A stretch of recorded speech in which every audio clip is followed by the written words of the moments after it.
കാശ്മീരിലേക്ക് പണ്ഡിറ്റുകളുടെ മടക്കയാത്രയ്ക്കുള്ള തയ്യാറെടുപ്പ് നടക്കുകയെന്ന് പറയുന്നുണ്ട്. അതിനെക്കുറിച്ചൊന്ന് പറയാമോ?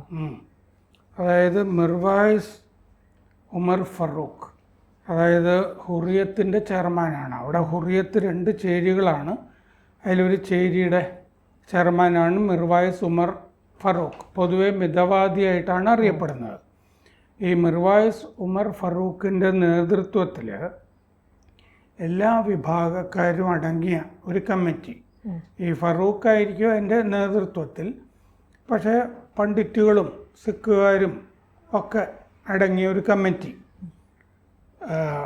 രൂപവൽക്കരിച്ചു കൊണ്ടിരിക്കുകയാണ് എന്ന് പറയാം. അത് ജമ്മുവിലുണ്ട് പണ്ഡിറ്റുമാർ, പക്ഷെ കശ്മീർ അതല്ല മുസ്ലിം ഭൂരിപക്ഷ സ്ഥലം. ജമ്മുവിൽ പണ്ഡിറ്റുകളുണ്ട്, ഹിന്ദുക്കളും ഒക്കെ ഉണ്ട്. കശ്മീർ താഴ്വര, അതാണ് ജമ്മു ആൻഡ് കശ്മീരിലെ കശ്മീർ എന്ന് പറയുന്ന ഭാഗം. അവിടെ നിന്നാണ് 1990കളിൽ പണ്ഡിറ്റുകൾ പലായനം ചെയ്തിരിക്കുന്നത്. കുറേ പേര് പലായനം ചെയ്തത് ജമ്മുവിലേക്ക് തന്നെയാണ്. ഡൽഹി തുടങ്ങിയുള്ള സ്ഥലങ്ങളിലേക്കൊക്കെ പലായനം ചെയ്തവരൊക്കെ ഉണ്ട്. 5 ലക്ഷത്തോളം പണ്ഡിറ്റുമാരെ ബാധിച്ചിട്ടുണ്ട് എന്നാണ് പറയുന്നത്. JKLF എന്ന് പറയുന്ന കശ്മീർ തീവ്രവാദി സംഘടനയുടെയൊക്കെ നേതൃത്വത്തിലാണ് നടന്നത്. പിന്നെ മോസ്കുകളിൽ നിന്ന് ഈ മൈക്കുകളിലുമൊക്കെ ഉച്ചഭാഷണികളിലുമൊക്കെ പലായനം ചെയ്യണം എന്നൊക്കെ ആ കാലത്ത് വിളിച്ച് പറയുന്നൊക്കെ ഉണ്ടായിരുന്നു പണ്ഡിറ്റുകൾ. അപ്പോൾ പലതരം നമ്മുടെ നാട്ടിലിപ്പോൾ രോഹിംഗ്യകളെയൊക്കെ നമ്മൾ സ്വീകരിച്ചിട്ടുണ്ട്. പിന്നെ 10 കോടിയോളം മുസ്ലിങ്ങളുണ്ട് പല ഭാഗത്തായിട്ട്. അനധികൃതമായി കുടിയേറി വന്നിട്ടുള്ള ബംഗ്ലാദേശികളുണ്ട്. ഇവരുടെയൊക്കെ കാര്യങ്ങളൊക്കെ പറയാനായിട്ട് ഈ കപട മതേതരവാദികൾ, കമ്മ്യൂണിസ്റ്റുകാർ, ഇങ്ങനെ ഉള്ള ഒരുപാട് ആളുകളൊക്കെ ഉണ്ട്. ഈ പണ്ഡിറ്റുകളുടെ കാര്യം ഇവരാരും പറയാറില്ല.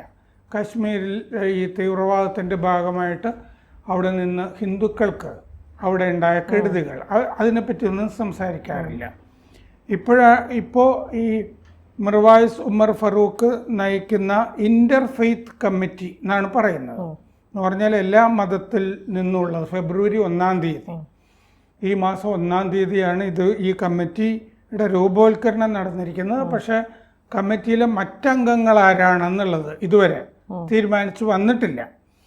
അപ്പോൾ ഡൽഹിയിൽ അടുത്ത കാലത്ത് ഈ വഖഫിനെ പറ്റിയിട്ടുള്ള സംയുക്ത പാർലമെൻ്ററി സമിതിയുടെ അവസാനത്തെ മീറ്റിങ്ങിൻ്റെ സമയത്ത് മിർവായിസ് ഉമർ ഫറൂഖിന് സംസാരിക്കാനുണ്ട് എന്ന് പറഞ്ഞിട്ട് വന്നിട്ട് ഈ ജഗദംബിക പൽ JPCയുടെ ചെയർമാനെ മിർവായിസ് ഉമർ ഫറൂഖ് കണ്ടിരുന്നു. എന്നിട്ട് കശ്മീരിലെ മുസ്ലിങ്ങളുടെ വേർഷൻ എന്താണെന്ന് വെച്ച് കഴിഞ്ഞാൽ ജഗദംബിക പാലിനെ ധരിപ്പിക്കുകയൊക്കെ ചെയ്തു. നാഷണൽ കോൺഫറൻസിൻ്റെ നേതാവും MP ആയിട്ടുള്ള സയ്യദ് ആഹ റുഹള്ളയും ഡൽഹിയിൽ വെച്ച് മിർവായിസ് ഉമർ ഫറൂഖ് കണ്ടിരുന്നു. മിർവായിസ് ഉമർ ഫറൂഖിന് ഒരുമാതിരി പണ്ഡിറ്റുകളുടെ നേതാക്കളെയൊക്കെ അറിയാവുന്ന ഒരാളാണ്. അപ്പോൾ ആ കൂട്ടത്തിൽ നിന്ന് ആരെങ്കിലുമൊക്കെ എടുക്കുമായിരിക്കും. ഇതിപ്പോൾ JK പീസ് ഫോറം എന്ന് പറഞ്ഞിട്ടൊരു സംഘടനയുടെ നേതൃത്വത്തിലാണ് ഈ നീക്കം ഇപ്പം തുടങ്ങിയിരിക്കുന്നത്. പണ്ഡിറ്റുകൾക്ക് തിരിച്ച് കശ്മീരിലേക്ക് പോകാൻ കഴിയുന്ന ഒരു ശാന്തത ഇപ്പോൾ വന്നിട്ടുണ്ട് എന്ന് തോന്നിയിട്ടായിരിക്കും ഈ 370 വകുപ്പ് പിൻവലിച്ചല്ലോ. കശ്മീരിലുള്ള പ്രത്യേക പദവിയൊക്കെ കേന്ദ്രം പിൻവലിച്ച് കശ്മീരിന് പാക്കേജും ഒക്കെ വന്നു. പിന്നെ അവിടെ തെരഞ്ഞെടുപ്പ് നടന്നു. പിന്നെ ഒമർ അബ്ദുള്ള മുഖ്യമന്ത്രിയായി. അപ്പോൾ ആ അവസ്ഥയിൽ പൊതുവെ BJPയോട് ചേർന്ന് നിൽക്കുന്ന മട്ടിലാണ് ഇപ്പോൾ ഒമറിൻ്റെ സമീപനമൊക്കെ കാണുന്നത്. കോൺഗ്രസിനെയും ആപ്പിനെയും ഒക്കെ ചീത്ത പറയുന്ന വിധത്തിലാണ്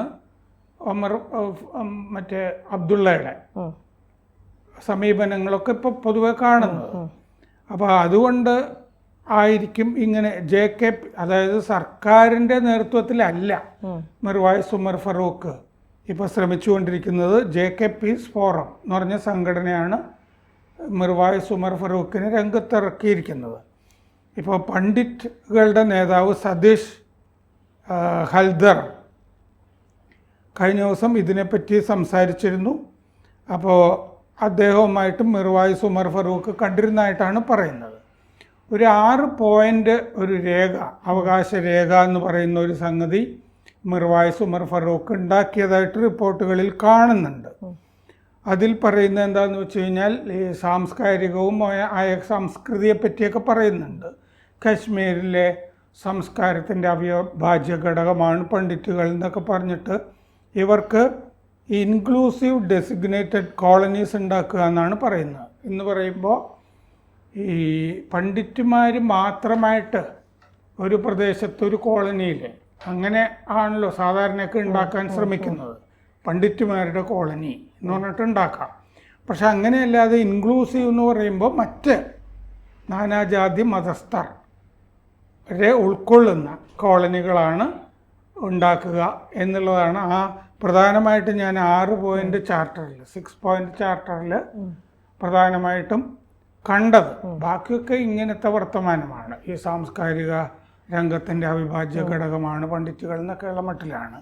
ഇൻക്ലൂസീവ് ഡെസിഗ്നേറ്റഡ് കോളനീസ് ഈ പറഞ്ഞ പ്രശ്നം ഉണ്ടായിരുന്നില്ല അല്ലേ? അപ്പോൾ മുസ്ലിങ്ങളും പണ്ഡിറ്റുകളും എല്ലാം കൂടി ഒന്നിച്ച്, കാരണം പണ്ഡിറ്റുകൾ മാത്രമായിട്ട് ഒരു സ്ഥലത്ത് ഉണ്ടായാൽ അവരെ പിന്നെയും ആക്രമിക്കാൻ സാധ്യതയുണ്ട്. അവരുടെ സുരക്ഷിതത്വം ആ കാര്യത്തിൽ ഉറപ്പില്ല. ഇത് പണ്ഡിറ്റുകൾക്ക് തന്നെ അറിയാവുന്നതാണ്. ഇനി ഒന്നിച്ച് നിന്നാൽ തന്നെ സുരക്ഷിതമായിരിക്കുമോ എന്നുള്ള ചോദ്യവും ഉണ്ട്. ഒന്നിച്ച് നിന്നിടത്തു നിന്നാണല്ലോ അവർ പലായനം ചെയ്തത്. അതെ, അങ്ങനത്തെ പ്രശ്നമുണ്ട്. ഇപ്പം മാപ്പിള ലഹളയുടെയൊക്കെ കാലത്തെ ഉദാഹരണങ്ങളൊക്കെ നോക്കിയാൽ സുരക്ഷിതത്വത്തിനായി കാവലിനെ ഏൽപ്പിച്ച ആളുകൾ തന്നെയാണ് പല സ്ഥലത്തും പല ഹിന്ദു വീടുകൾക്ക് നേരെയും ആക്രമണം നടത്തിയതെന്നുള്ളതാണ് ആ ചരിത്രത്തിലുള്ളത്. അപ്പോൾ 1990കളിൽ ആദ്യം പണ്ഡിറ്റുകൾക്ക് ഈ മൈഗ്രൻ്റ് കോളനീസ് എന്ന് പറഞ്ഞിട്ട് ഒരു സംഗതിയാണ് നിർദ്ദേശിച്ചിരുന്നത്. എന്ന് പറഞ്ഞാൽ അവരുടെ മാത്രം കോളനികൾ എന്ന മട്ടിലാണ് നിർദ്ദേശിച്ചിരുന്നത്. അപ്പോൾ അതുകൊണ്ട് ഇപ്പോൾ കോളനികൾ എങ്ങനെയായിരിക്കും എന്ന് പണ്ഡിറ്റുകൾ ചോദിക്കുന്നുണ്ട്. പിന്നെ ഹുറിയത്തുകൾ, ഇപ്പോൾ ഒരു ഹുറിയത്ത് ചേരിയുടെ നേതാവാണ് മിർവായിസ് ഉമർ ഫറൂഖ്. 2 ചേരികളുണ്ട്. അപ്പോൾ അതിൽ ഈ JPC ചീഫ് ജഗദംബിക പാലിന് ഡൽഹിയിൽ പോയി മിർവായിസ് ഉമർ ഫറൂഖ് കണ്ടത് ശരിയായില്ലെന്ന് പഴയ മന്ത്രി ഇമ്രാൻ റീസ അൻസാരി കഴിഞ്ഞ ദിവസം പറഞ്ഞിട്ടുണ്ട്. അത് നാഷണൽ കോൺഫറൻസിൻ്റെ മന്ത്രിയായിരുന്ന ആളാണ്. ഈ നേരത്തെ മന്ത്രിസഭയിൽ മുൻ മന്ത്രി ഇമ്രാൻ റീസ അൻസാരി 2019 മുതൽ മിർവായിസിനെ ഈ ജമാ മസ്ജിദിൻ്റെ അവിടെ ഇപ്പോഴത്തെ പള്ളി ഉണ്ടല്ലോ, മോസ്ക് ഉണ്ടല്ലോ, ശ്രീനഗറിലെ ജമാ മസ്ജിദ്, ആ ജമാ മസ്ജിദിൽ ഈ പ്രഭാഷണങ്ങളിൽ നിന്ന്, മതപരമായ ചടങ്ങുകളിലൊക്കെ പങ്കെടുക്കുന്നതിൽ നിന്ന്, പ്രഭാഷണങ്ങളിൽ നിന്നൊക്കെ തടഞ്ഞിട്ടുണ്ട്. ഇത്തവണയും അദ്ദേഹത്തിന് പ്രഭാഷണമൊന്നും നടത്താൻ പറ്റിയില്ല. ഈ റംസാൻ കാലത്തൊക്കെ പ്രഭാഷണങ്ങൾ നടക്കുമല്ലോ മോസ്കിൽ. മിർവായിസ് ഉമർ ഫറൂഖിനെ അവിടെയൊന്നും പ്രവേശിപ്പിക്കുന്നില്ല. ആ സമയത്തൊക്കെ വീട്ടുതടങ്കലിലാക്കുകയാണ് ചെയ്യുക. പഴയ വൈസ് ചാൻസലർ സിദ്ദിഖ് വാഹിദും ഇപ്പോൾ ഈ പണ്ഡിറ്റുകളെ തിരിച്ചു കൊണ്ടുവരാനുള്ള മിർവായിസ് ഉമർ ഫറൂഖിൻ്റെ ശ്രമങ്ങളിൽ ഇടനിലയായിട്ട് വന്നിട്ടുണ്ട്. പണ്ഡിറ്റുകളുടെ പ്രതികരണം എന്താണെന്നുള്ളതാണല്ലോ ഇതിൻ്റെ അകത്ത് പ്രധാനം. പണ്ഡിറ്റുകളുടേത് സമ്മിശ്ര പ്രതികരണമാണ് വന്നിരിക്കുന്നത്. പണ്ഡിറ്റുകളുടെ നേതാവായ മോഹിത് ഭാൻ ഈ നീക്കങ്ങളെ സ്വാഗതം ചെയ്തിട്ടുണ്ട്. അപ്പോൾ 2008 ഈ പണ്ഡിറ്റുകൾക്ക് ഒരു കേന്ദ്രത്തിൻ്റെതായ പാക്കേജ് പ്രഖ്യാപിച്ചിരുന്നു 2008.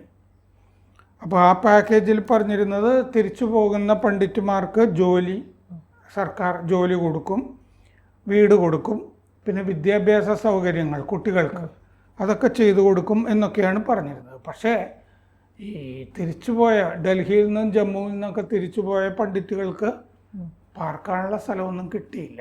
അങ്ങനെ അന്നത്തെ പാക്കേജ് പരാജയപ്പെട്ടു പോവുകയാണ് ചെയ്തത് 2008. പല ആളുകളും ഈ കശ്മീരിലെ സ്ഥലം വിറ്റിട്ടാണ് പലായനം ചെയ്തത് ആ കാലത്ത്. പല കണക്കുകളുണ്ട്. 1,10,000 പേരാണ് പലായനം ചെയ്തതെന്ന് ചില കണക്കുകളിൽ കാണാം. അതിക്രൂരമായ പീഡനങ്ങൾ നടന്നിരുന്നത് കശ്മീർ ഫയൽസ് എന്ന് പറഞ്ഞിട്ട് അടുത്ത കാലത്ത് വന്ന സിനിമയിലും ഒക്കെ കാണാം. അപ്പോൾ ഈ പലരും സ്ഥലം വിറ്റിട്ടാണ് പോയത്. അപ്പോൾ ഇനി തിരിച്ചു ചെല്ലുമ്പോൾ അവർക്ക് സ്ഥലവും കൊടുക്കണമല്ലോ, വീടുകൾക്കുള്ള സ്ഥലം മുതൽ കൊടുക്കണം.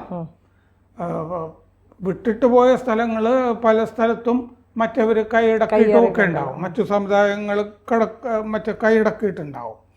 അപ്പോൾ ഒറ്റ മേഖലയാണെങ്കിൽ സേഫ് ആവില്ല.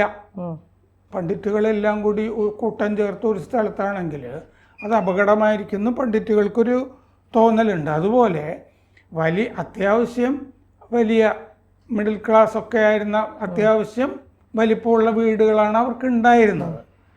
അപ്പോൾ അതുകൊണ്ട് ഇനി ഒരു മുറി വീടുകൾ അങ്ങനെയൊന്നും ആകരുത്, ഇനിയുള്ള ഫ്ലാറ്റുകൾ, ഒരു മുറി ഫ്ലാറ്റുകൾ അങ്ങനെയൊന്നും ആകരുത് എന്നും അവർ പറഞ്ഞിട്ടുണ്ട്. ഡൽഹിയിൽ തെരുവിലാണല്ലോ അല്ലേ അവർ ജീവിച്ചത്, ക്യാമ്പുകളിൽ. പിന്നെ പണ്ഡിറ്റുകളുടെ നേതാവായിട്ടുള്ള സഞ്ജയ് സപ്രു ഈ കമ്മിറ്റിയെ തന്നെ ചോദ്യം ചെയ്തിട്ടുണ്ട്. അതിലാരാണ് പണ്ഡിറ്റുകളുടെ അംഗമായിട്ട് വരുന്നതെന്ന് അറിയില്ല എന്ന് പറഞ്ഞിട്ടുണ്ട്.